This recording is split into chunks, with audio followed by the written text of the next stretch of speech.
Alright guys, what's going on? It is day one of my little bench experiment.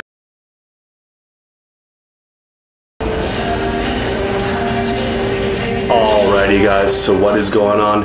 Thank you for tuning in to the first week of bench press. Now this is Monday's session from last week, about a week ago from when you're watching this.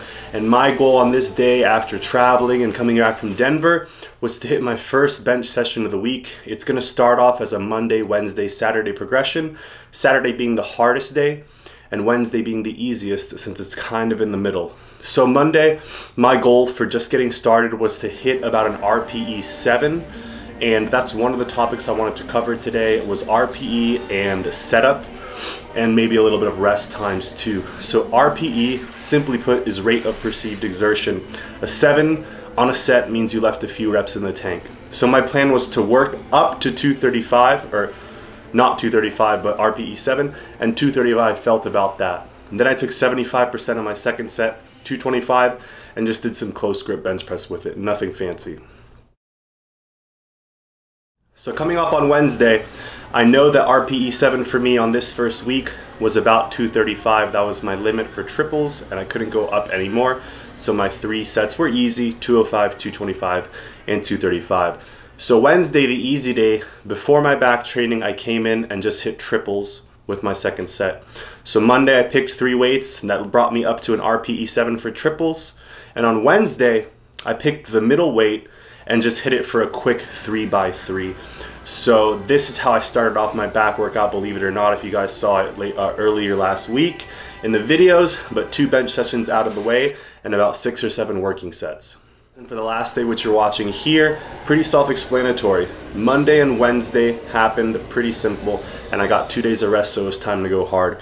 I picked the top weight from the week, 235 for triples, and I decided to hit 6 sets. My goal is to get possibly 7 or more sets, but given that Monday and Wednesday I was super fatigued and I warmed up with 225 here for a triple, I figured leave some in the tank because you can always get better. So what I want you guys to look at here is my setup, and I'm going to show you 2 different angles. You can see that I'm pulling my rear delt to the ground and to my heels. Again, pulling the rear delt and the scapula first to the ground and then to your heels, so that when you bring the bar down towards your heels slightly, you're right in line, and then you press it over your eyeballs a little bit. So it's kind of going down at an angle, which is why a straight up Smith machine is really dumb, because you can clearly see here that I'm pulling the bar. It's almost going at a perfect angle. So none of this elbows out straight up and down. We are definitely hitting quality repetitions here. And although 235 may be light for a lot of you guys, or it may be really heavy, you have to keep in mind leverages. Not everybody who looks similar is gonna have mechanically the same strength. One person with an inch shorter arm and slightly longer tricep insertion may have a 10% easier time benching. That means they could be doing this with 260 and looking the same size as me, but way stronger. So again, RPE, rate of perceived exertion, is something I teach all my clients.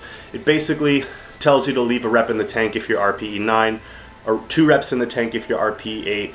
So you always want to be training in like a 5 to 8 range. Rarely will you go 9. That's something you'll do on safer, more easy stuff, not really compound movements, not really where you'd use an RPE. Just kind of talk about how close you're going to get to failure on that accessory work. So anyways guys, that wraps it up. And definitely make sure you're sticking in a safe RPE with safe weights and get tight, bros. I'm trying to bench 3 days a week and show you guys if it helps me, and we'll see. Thanks guys, peace.